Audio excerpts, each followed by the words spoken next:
My husband told my mother-in-law in Korean that he got my best friend pregnant, but they didn't know I was fluent. I never thought my K-drama obsession would destroy my marriage.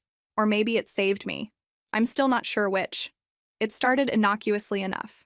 I was homesick from work, scrolling through streaming services, when I landed on this Korean drama about a prosecutor and a defense attorney. I told myself I'd watch one episode. 6 hours later, I'd finished half the season. I was hooked. For 2 years, I kept it secret. It felt embarrassing somehow, like a guilty pleasure I couldn't explain. My husband Jake would come home to find me watching documentaries or cooking shows, never knowing I'd been binge-watching romantic dramas from Seoul.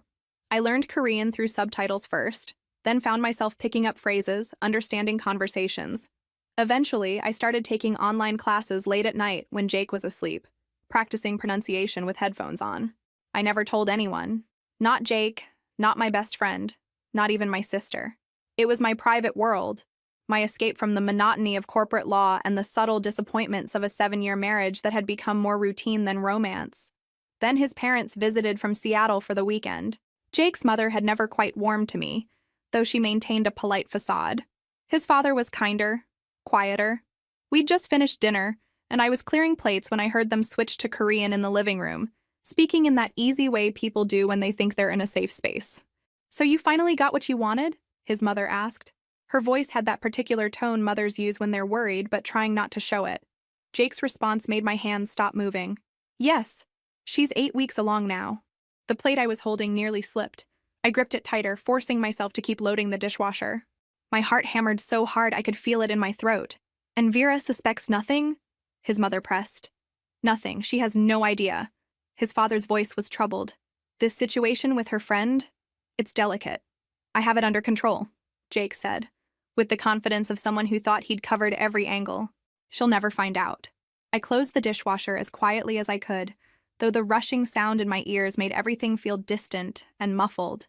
My reflection in the kitchen window stared back at me, pale and strange. I recognized the words, understood the implications, but my brain felt like it was moving through fog.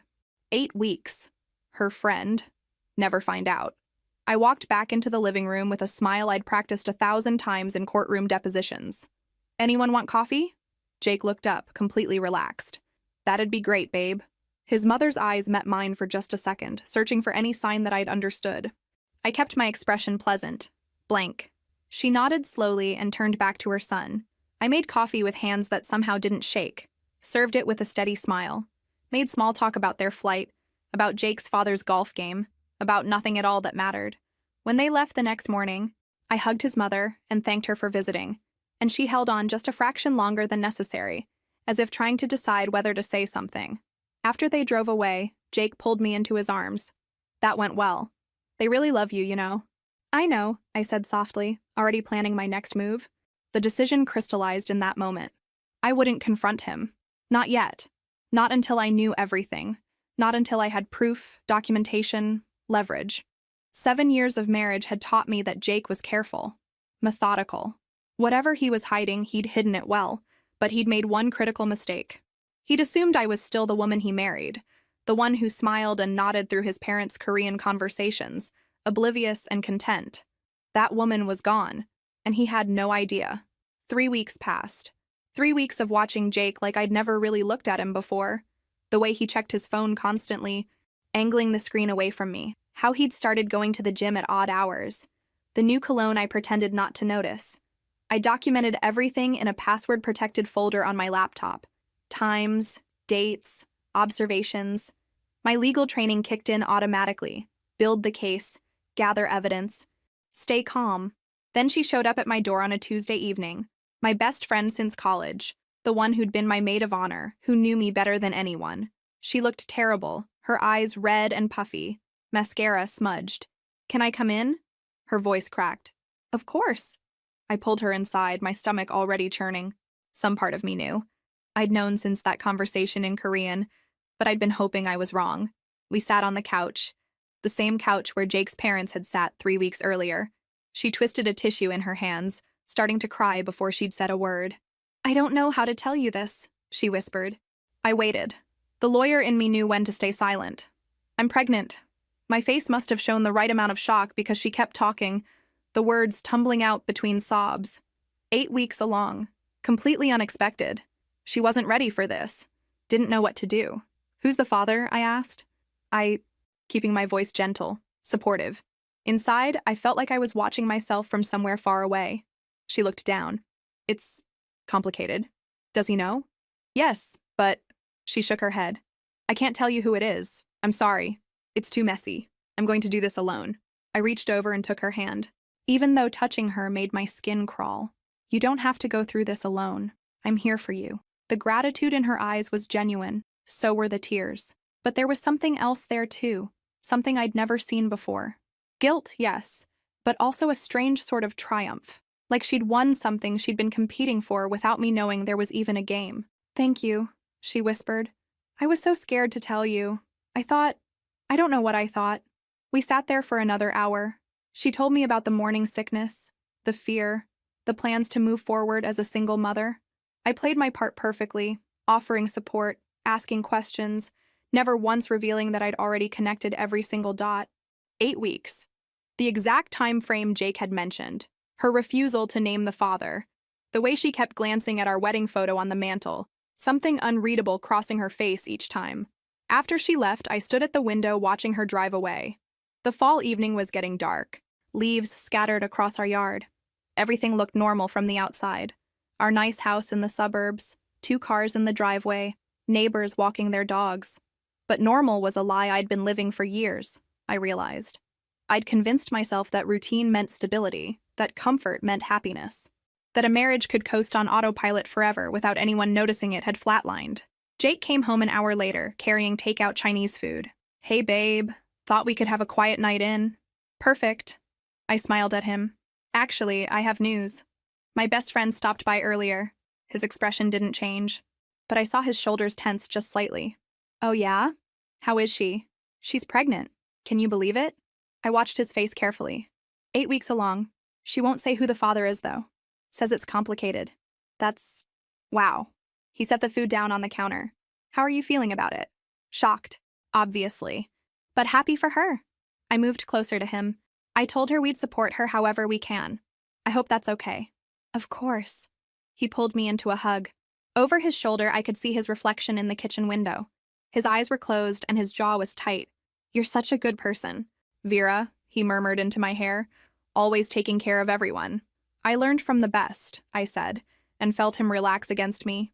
That night, lying in bed beside him, I stared at the ceiling while he slept, or pretended to sleep. I could no longer tell the difference. The man I'd promised forever to was a stranger.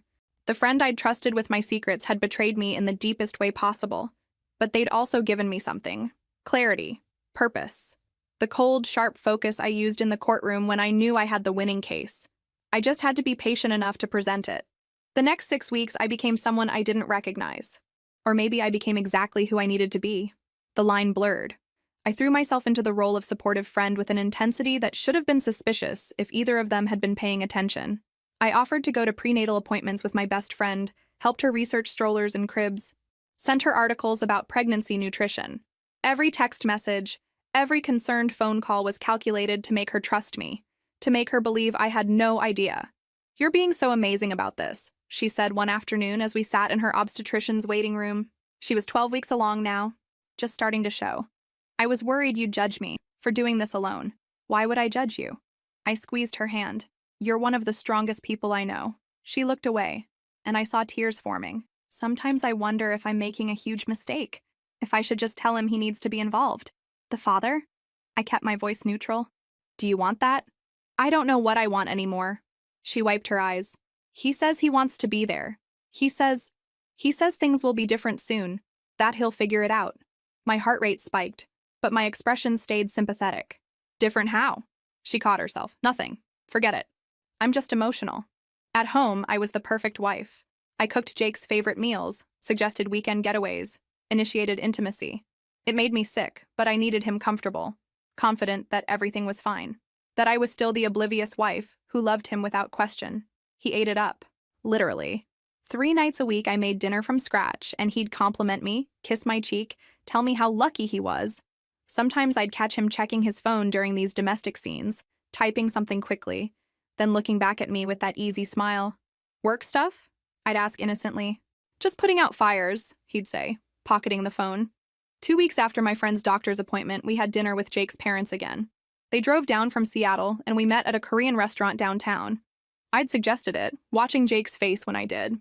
He'd hesitated for just a second before agreeing. The evening was a masterclass in what I'd learned over the past 2 months. While Jake and his parents spoke in Korean, discussing the menu and commenting on the restaurant, I pretended to study my phone, but I heard every word. "She doesn't suspect?" his mother asked in Korean, her voice low. "Nothing," Jake replied in the same language. "She's been amazing, actually. Supportive of the situation without even knowing it." His father sounded concerned. "This can't continue forever. Someone will find out." "I know, I'm working on it. Just need a few more months to figure out the logistics." "And what about Vera?" His mother's tone was sharp now. "She's been nothing but good to you." "I know, Mom. I know." Jake sounded tired. "It's complicated." I looked up from my phone with a bright smile. "Should we get the bulgogi? I've heard it's amazing here." Jake's mother looked at me with something like pity. Or maybe guilt. I couldn't quite tell. "That sounds perfect," she said in English. Later that night, I downloaded a monitoring app onto Jake's phone while he was in the shower. It wasn't legal exactly, but I'd found a gray area. The app would clone his messages to a cloud account I could access. It would take a few days to start populating data, but I could wait. I'd become very good at waiting. The next weekend, I suggested we visit my friend, bring her dinner and baby gifts. Jake agreed immediately, too enthusiastically. We showed up with takeout and a bag of maternity clothes I'd bought. "You guys are too much," she said, but she was smiling, looking at Jake just a little too long, looking at me with that combination of gratitude and guilt that I'd learned to recognize. We sat in her living room, and I watched them try so hard not to watch each other, the way their eyes met when they thought I wasn't looking. How he touched her arm when he handed her a glass of water, just a second too long. How she blushed and turned away. "This is nice," I said, smiling at both of them. The three of us together, like old times. The irony hung in the air, invisible to them, perfectly clear to me. That night, driving home, Jake reached over and took my hand. "Thanks for being so good to her." "I know this situation is strange. She's my best friend," I said simply. Of course I'd help her. Still, not everyone would be so understanding about their friend having a baby as a single mom. I looked out the window at the passing streetlights. Everyone deserves support, no matter what choices they make. He squeezed my hand, and I let him, counting down the days until I had everything I needed. The monitoring app started feeding me data within 48 hours.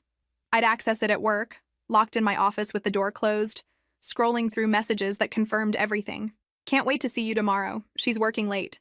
I hate lying to her. "When can we stop pretending?" "The baby kicked today. Wish you could have felt it." Each message was a small death, but I saved every single one. Screenshots automatically uploaded to a secure cloud account. Evidence. Protection. But I needed more than messages. I needed proof that would hold up anywhere.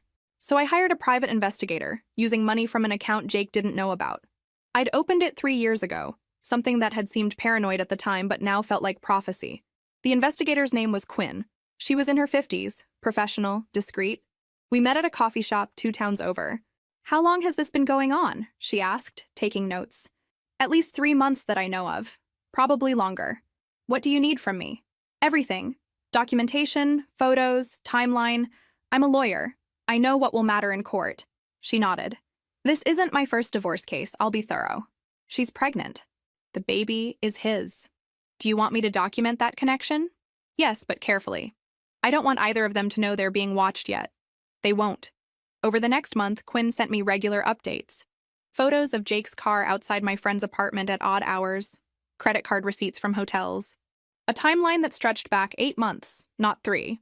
They'd been careful, but not careful enough. The most damaging evidence came from the messages I was collecting, including deleted conversations they thought were safe. "I love you. I've loved you since college. I should have married you instead." Once I've told her, "We can finally be together." "What about the house?" "My lawyer says it'll be split, but I'm okay with that. You're worth it." I read that last message 3 times, sitting in my car in the office parking garage. My lawyer. He'd already started planning his exit, his new life. While I'd been making him dinner, he'd been strategizing how to leave me. The anger was a living thing inside me, but I channeled it into action. I opened a separate bank account at a different institution, started transferring money in small amounts that wouldn't trigger alerts. Not stealing, just protecting what was mine. I removed my grandmother's jewelry from our safe deposit box, along with important documents, stored them in a safe deposit box at another bank, one in my name only. I made copies of tax returns, investment statements, property deeds, everything that showed what we owned together, what I was entitled to. "You're better at this than most of my clients," Quinn said during one of our meetings. "Most people are too emotional to think strategically."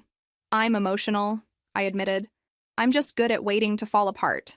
At home, the charade continued. Jake had started dropping hints about changes coming, about maybe wanting to move somewhere new, start fresh. "What brought this on?" I asked one evening, as we sat on the couch. "Just thinking about life, about what we want. If this is really it for us." The words hung there, and I could see him working up to something, testing the waters. "Are you happy, Vera?" he asked quietly. It was the first honest question he'd asked me in months. I thought about lying, maintaining the illusion, but something in me couldn't quite manage it. "I thought I was," I said carefully. "But lately I've been wondering if happy is the same as comfortable. If maybe I've been settling." He looked surprised, like he'd never considered that I might have doubts too. "Have you thought about what you'd want? If things were different?" "Freedom," I said, and meant it. "I think I'd want to feel free again." He nodded slowly. "Yeah, I get that." We sat in silence for a while, and I realized this was the most honest conversation we'd had in years. Both of us circling around the truth, neither brave enough to say it directly. But I didn't need him to be brave. I just needed him to stay complacent while I finished building my case. That night, after he fell asleep, I logged into the cloud account and reviewed everything. Messages, photos, financial records, timeline documentation. Quinn's reports were meticulous. The case practically built itself. But I wasn't ready yet. There was still one more piece I needed. One final, undeniable proof that would end any argument about whose baby she was carrying. And I was getting close to figuring out how to get it. She was 18 weeks along when she decided to have a baby shower. Early, but she wanted to celebrate before she got too uncomfortable. I offered to help plan everything. "You don't have to do all this," she said as we addressed invitations at her apartment. "I want to," I assured her. She smiled, one hand on her bump. "I keep thinking he'll want to be here, that he'll change his mind about staying hidden. Would you want that?" "I don't know anymore. Sometimes I think about just telling everyone, but it's too complicated. Too many people would get hurt." The shower was at a restaurant with a private room. 20 women showed up, friends and family, all cooing over baby clothes and tiny shoes. I'd chosen my outfit carefully. A blue dress Jake once said brought out my eyes. I wanted to look good. Jake stopped by, supposedly just to drop off a gift. But his timing was perfect, right when he'd texted me saying he had a client meeting. Another lie. "I won't stay long," he said, handing my friend a wrapped box. "You didn't have to get me anything," she said, but her eyes were bright. "Of course I did. Your family." I watched them from across the room. His hand lingered on her shoulder. Her fingers brushed his as she took the gift. The way they looked at each other when they thought no one was watching. But I was always watching now. Jake's mother arrived 20 minutes later. I hadn't known she was invited. In Korean, she asked my friend, "How are you really feeling?" "Scared," my friend replied in Korean. She spoke it too, another secret. "But happy. Is that wrong?" "No, dear. Though perhaps it should be." Jake's mother glanced at me. I took photos throughout the afternoon, but I made sure to capture other things too. Jake's hand on my friend's lower back, the way they stood too close. His mother watching them with concern, then watching me with pity. When I suggested a group photo, I positioned myself next to Jake, smiled at the camera like everything was perfect. Like I didn't notice how his body angled toward her. "Perfect," I said, checking the shot. Evidence, documented and dated. After Jake left, I helped clean up. My friend was tired, overwhelmed. "Thank you," she said. "You're the best friend anyone could ask for." The words should have hurt more, but I'd gone numb to that pain. "That's what friends do," I said. That night, I uploaded all the photos to my secure drive and emailed Quinn. "I need to obtain a DNA sample from my husband. Legally. What are my options?" She replied within an hour. "Get me something he's used and discarded. A cup from a coffee shop, something public, abandoned property. I'll handle the rest." Simple, legal, brilliant. The next evening, I suggested we go out for dinner. Jake agreed easily. We went to a restaurant downtown, ordered wine and pasta, had easy conversation like we used to. "This is nice," he said, reaching for my hand. "We should do this more often." "We should," I agreed. And I meant it. This was the last nice moment we'd probably ever have. I wanted to remember it. After dinner, as we waited for the valet, I excused myself to the restroom. On my way back, I quietly picked up Jake's water glass from our table, wrapping it in the napkin I'd brought. The waitress gave me a strange look. But I smiled and kept walking. In the car, I texted Quinn with one hand, the glass secured in my purse. Got it. Her response came at the next red light. Bring it to my office tomorrow morning, early. Jake noticed me smiling at my phone. Good news? Just a work thing, I said. But yes, very good news. He smiled back, oblivious, and I realized this was the moment. The last piece clicking into place. Soon, I'd have everything I needed. Scientific proof, documented evidence, a timeline of betrayal. Soon, I could stop pretending. The thought was terrifying and exhilarating, like standing at the edge of a cliff, knowing you have to jump, but not quite ready to let go. But I was getting there. Every day, every new piece of evidence brought me closer to the edge. And when I finally jumped, I was taking them both down with me. Quinn delivered the DNA sample to a reputable lab while I started consulting divorce attorneys. I met with 3 over 2 weeks. The third one got it. Her name was Blair. You want this clean? She said, reviewing my documentation. Fast, fair, but definitive. Yes, I don't want a war. I just want what's mine and I want out. She nodded, flipping through Quinn's reports, the bank statements, the timeline. With evidence like this, we can push for a favorable settlement. Infidelity matters in this state. How long?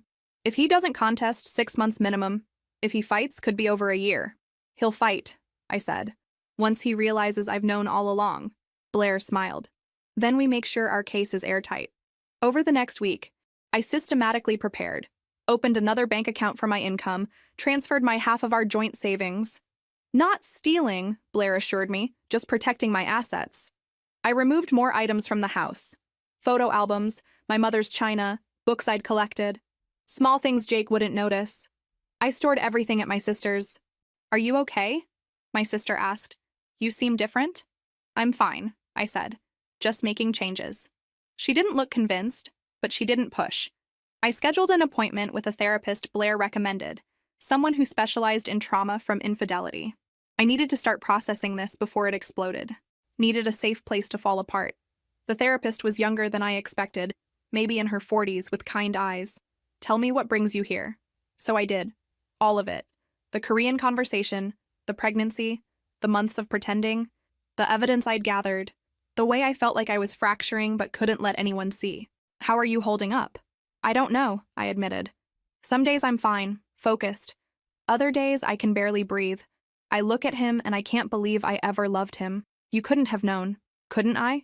Were there signs I missed? Red flags I ignored? Maybe, but that doesn't make this your fault. We talked for an hour about betrayal, trust, the specific pain of being deceived by the people closest to you. She didn't offer easy solutions, just listened, helped me untangle the emotions I'd been suppressing. What you're doing, the way you're handling this, she said as I left. It's smart. You're protecting yourself. That matters. 10 days after I'd given Quinn the glass, the DNA results arrived. I was at work, door locked. My hands shook as I opened the attachment. Probability of paternity, 99.9%. I'd known, but knowing and having scientific proof were different things. This made it real. I forwarded the results to Blair and Quinn, then saved 3 copies in different secure locations. This was it. The final piece. The evidence that would end my marriage and destroy a 15-year friendship.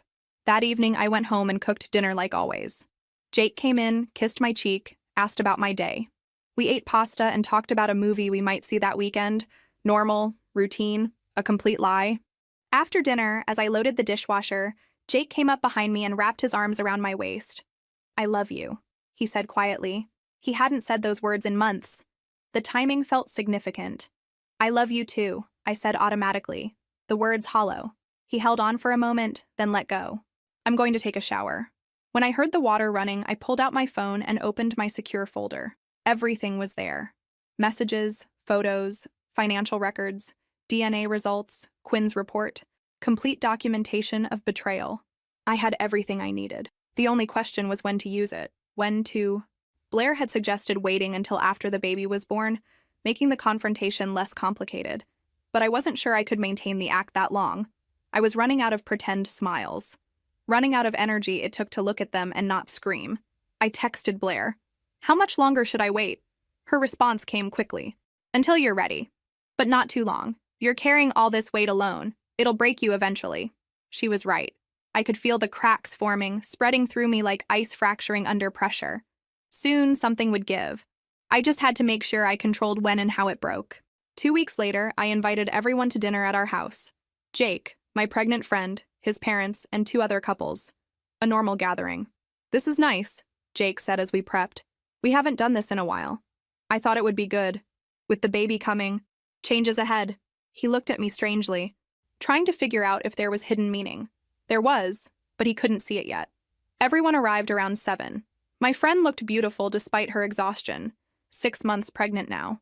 Jake's mother hugged me tightly, holding on too long. You look tired, she said. Just busy with work, I replied. In Korean, I added, but I'm managing fine. Her eyes widened. I'd never spoken Korean to her before.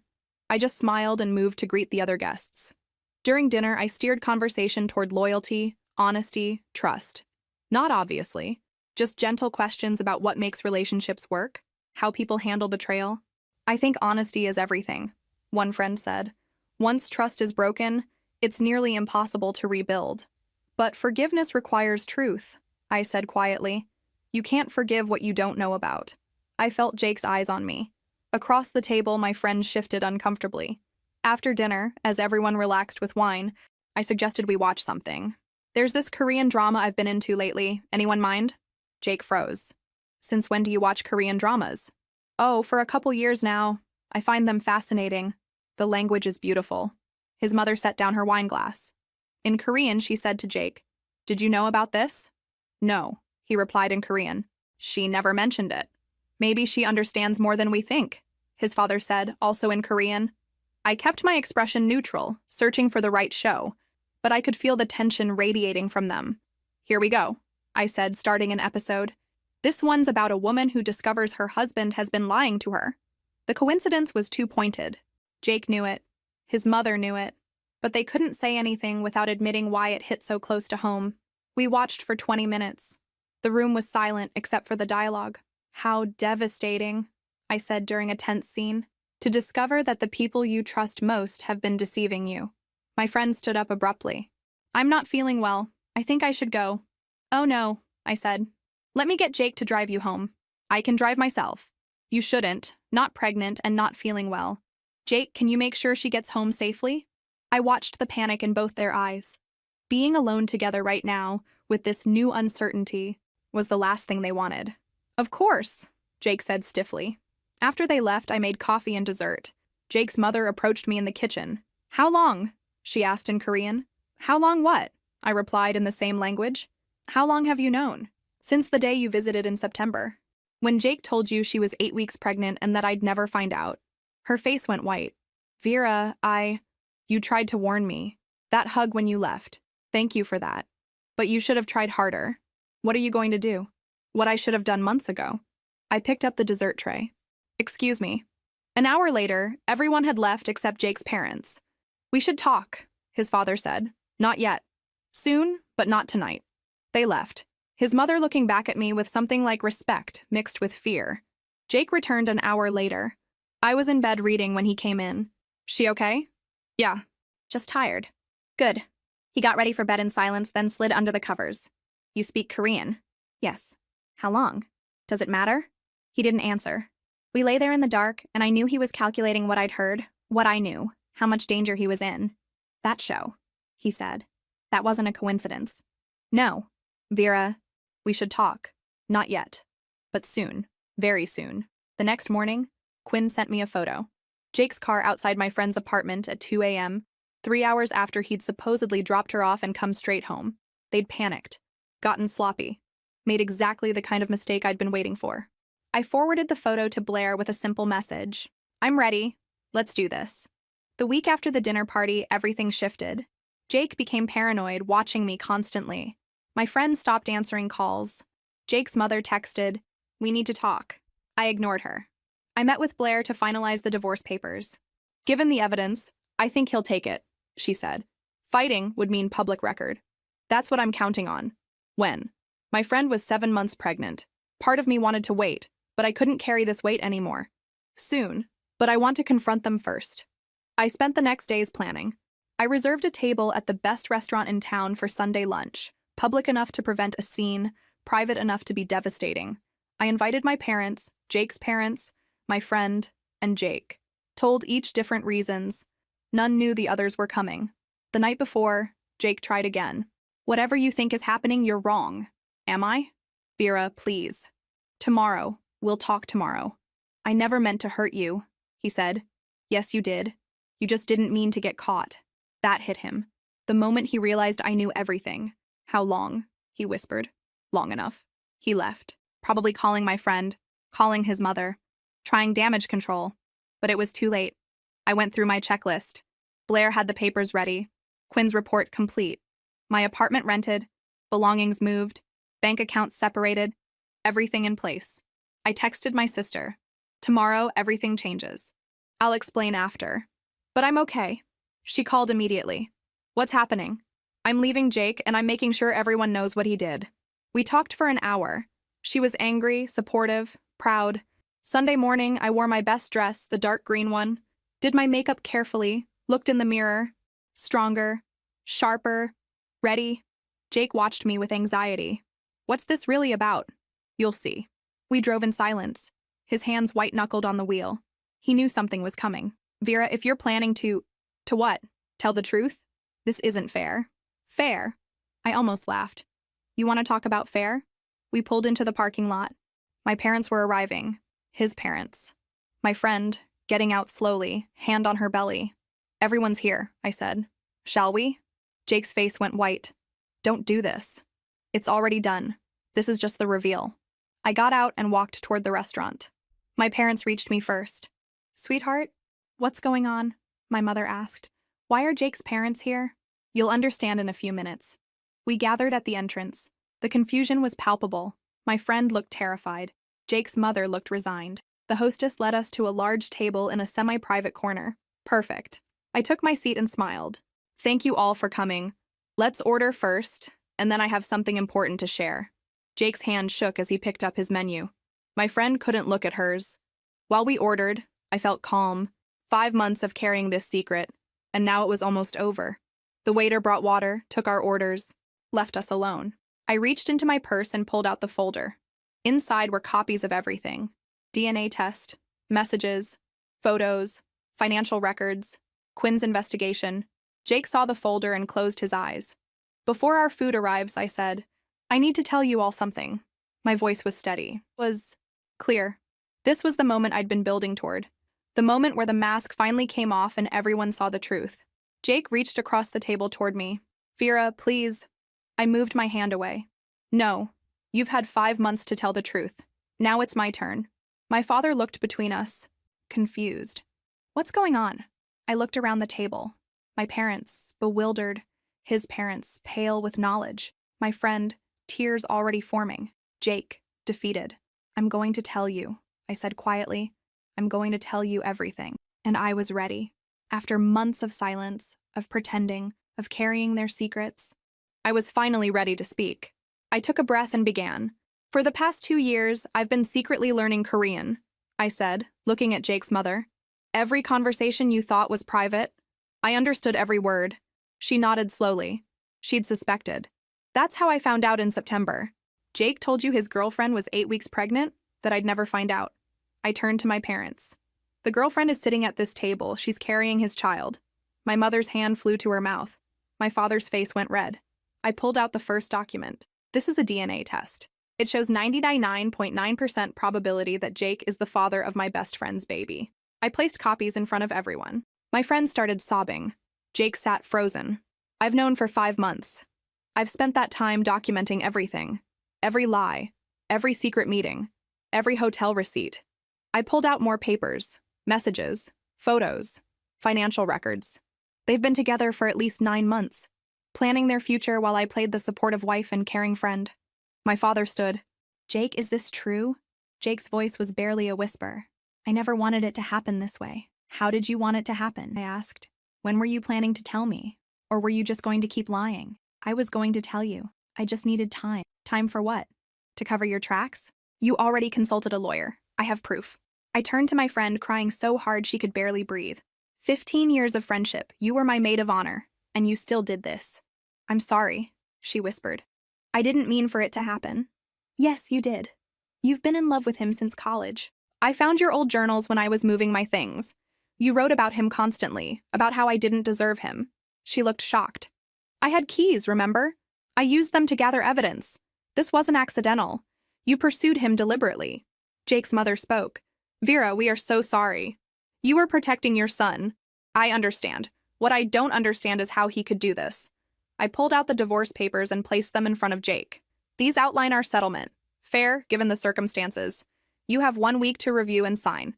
If you don't, I file in court and all of this becomes public record. Jake picked up the papers with shaking hands. Vera, please, can we talk privately? No. You had months to talk privately and chose to lie. Now everyone knows the truth. My sister, who I'd called that morning, appeared at my side.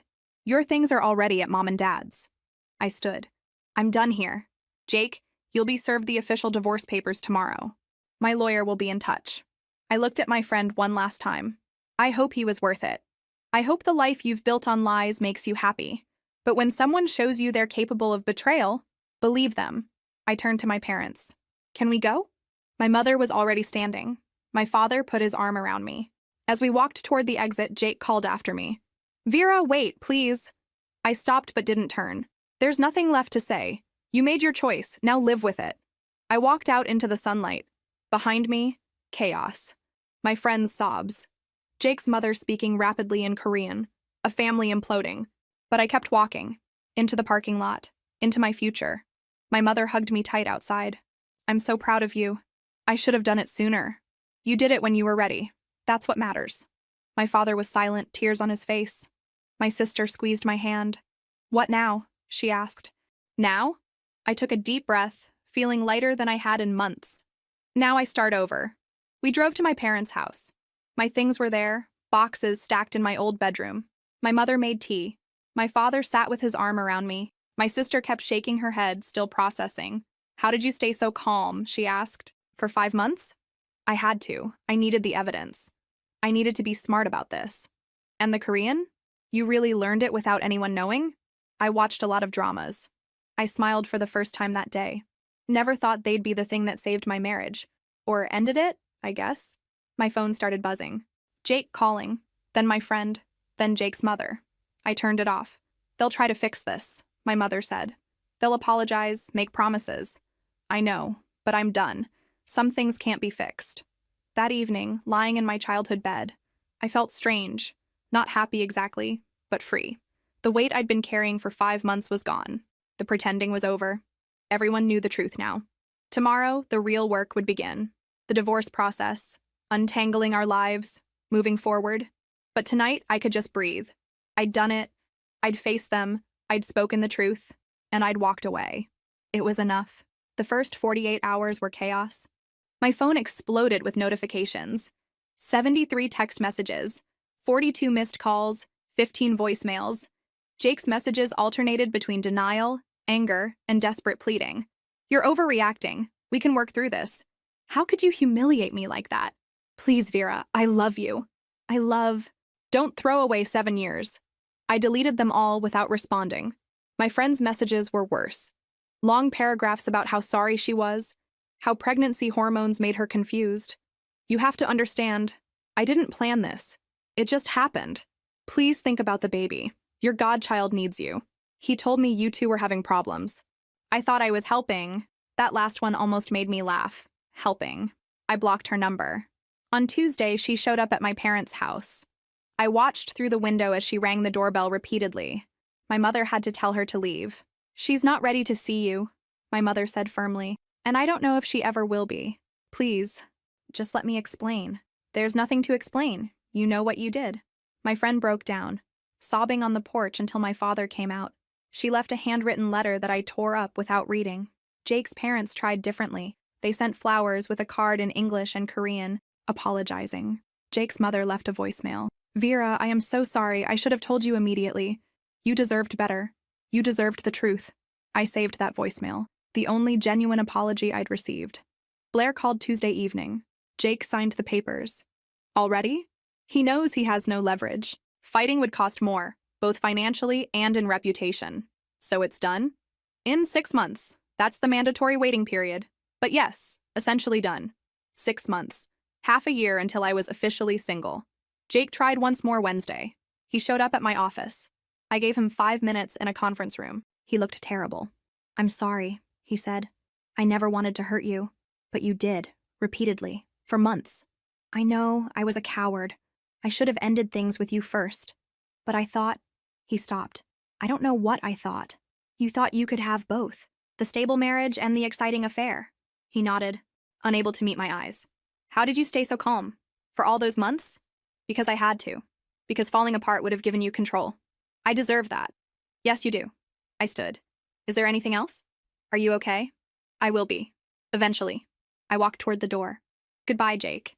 "Vera?" "Wait." He grabbed my arm, then let go when I stiffened. "I want you to know, I did love you. That's the saddest part," I said quietly. "I don't think you ever really did. You loved the idea of me, the stability, but you never loved me enough to be honest. And that's not love at all." I left him there and went back to work. Later, in the bathroom, I cried for 5 minutes. Then I washed my face and returned to my desk. That evening, my therapist asked how I was handling everything. I'm angry. Not at them being together, but at the lies. At being made to look like a fool. Those are valid feelings. I keep thinking about signs I missed. Ways I could have prevented this. You couldn't have prevented this. They made their choices. All you can control is how you move forward. Moving forward. What did that look like? By Friday, 1 week after the restaurant, the messages had mostly stopped. Jake had moved into a rental. My friend had stopped contacting me. Jake's parents had given me space. The chaos was settling. The dust was clearing. I was still standing. That night, my sister came over with wine and takeout. We sat in my childhood bedroom, surrounded by unpacked boxes. "Do you regret how you did it? The public confrontation?" I thought carefully. "No. They made me complicit in their lies by keeping me in the dark. I needed everyone to know the truth. I needed witnesses." "Fair enough." She poured more wine. "What's next?" "Next, I find an apartment. Get settled. Focus on work. Eventually, figure out who I am outside of this marriage." "You're going to be okay," she said. "Better than okay." I wanted to believe her. Some days I almost did. The divorce process took 3 months. Blair handled most of it, but I had to be present for key moments. Jake's lawyer tried contesting some terms initially. Blair shut that down by threatening to make everything public.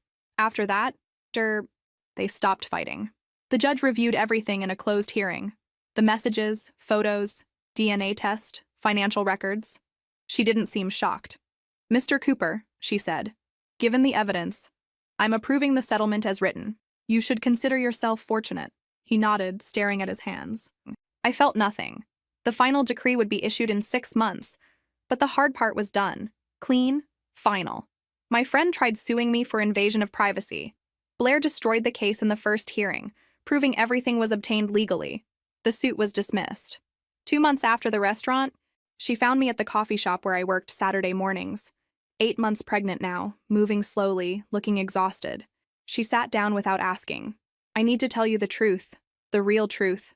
I know the truth. Not all of it." She looked down at her coffee. "I've been in love with Jake since college. Since that summer when the 3 of us were inseparable. I know. I found your journals. But you don't know why. You don't know what it was like watching you two. You had everything so easy. The law degree, the job, the perfect family, the perfect life, and him. I felt something cold settle. So this was about me? Not him?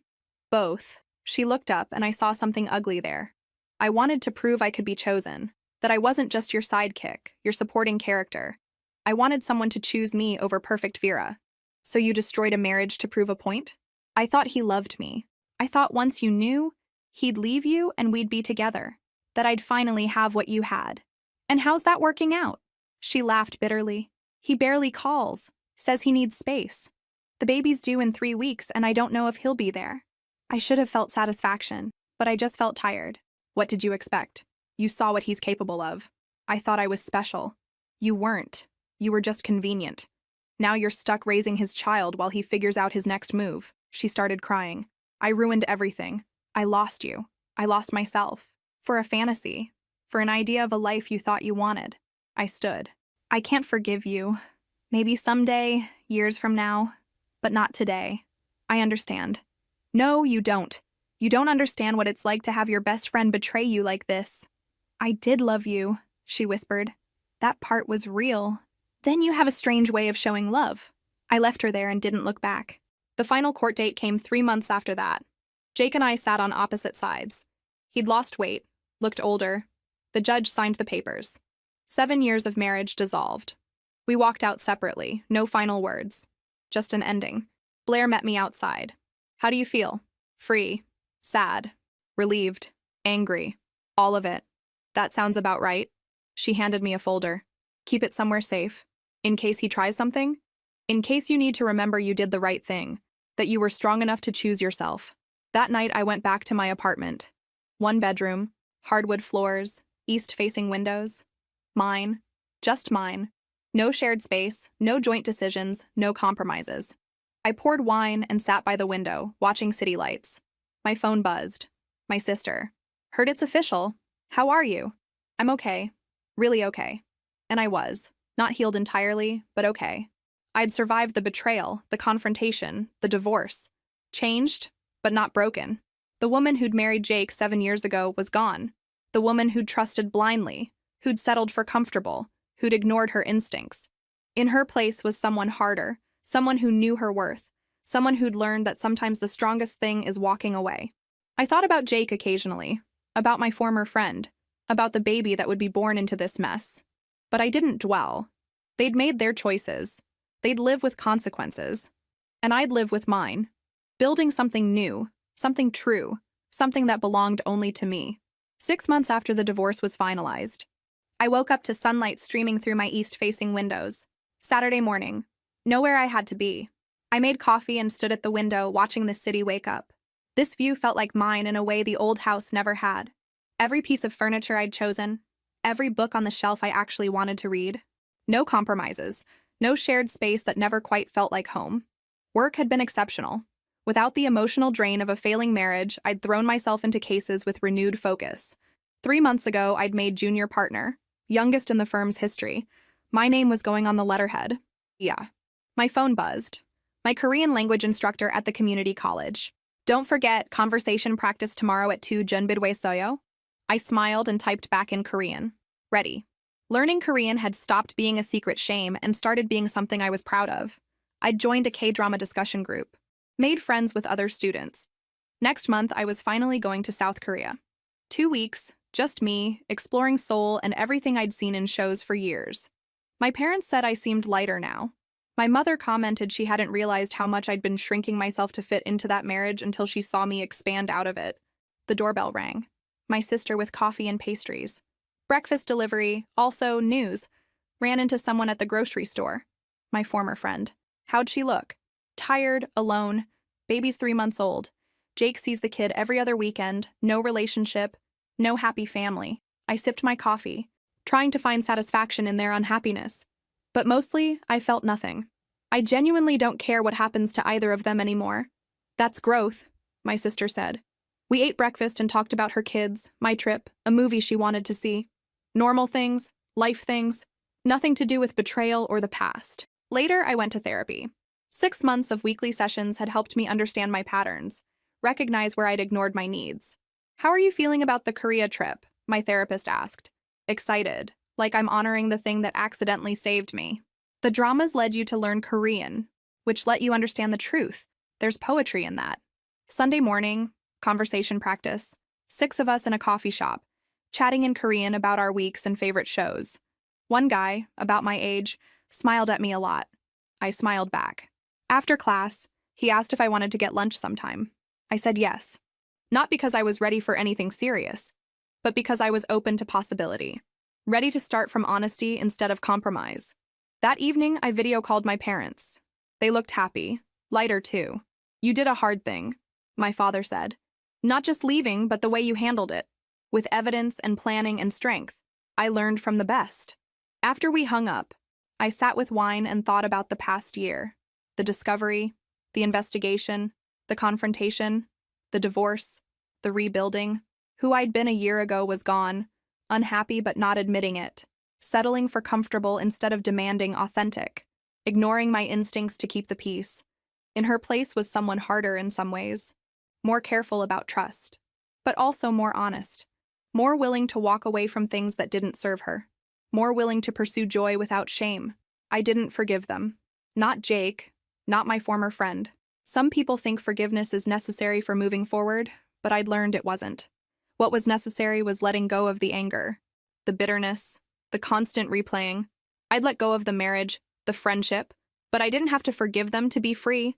I just had to stop carrying their betrayal like it was mine to hold. Through mutual friends, I'd heard bits. Jake was dating someone new already. My former friend struggled with single motherhood and postpartum depression. His parents had cut him off financially. She'd moved back with her parents. Their lives had gotten smaller, more complicated. Mine had gotten bigger. I had my career, thriving, my family supporting me, my therapy, my hobbies, my apartment, my freedom, which I'd fought for and earned. Some days were still hard. Some nights I still cried, processing the loss of what I'd thought my life would be. But those days were fewer now, farther between. I walked to the window, looking at city lights. Somewhere out there, Jake was living his life. My former friend was raising his child. The life they'd planned together had crumbled. And I was here, with my plans for Korea and my Korean class and my career and my family. Free, honest, strong, not entirely healed maybe, but healing. Building something new from what they'd destroyed. Something entirely, authentically mine. I raised my glass to my reflection in the window. To survival. To strength. To the woman I'd become when I stopped pretending and started choosing myself. The woman staring back smiled. For the first time in a long time, I recognized her completely. She was exactly who she was supposed to be. Finally.